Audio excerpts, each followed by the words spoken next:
Days, meron tayong pagkaing masarap.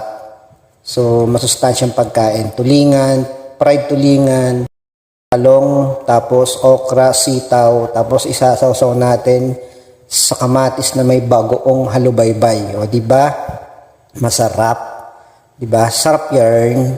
So, kain na tayo guys. Kain tayo at patuloy na maranasan natin ang pag-iingat at pagpapala ng Panginoon. So for today ay masustansya, healthy food muna tayo, nilagang okra, nilagang sitaw, fried talong, tapos with sili na pang sigang pinirito din natin, plus pre-fried tulingan. So di ba partner?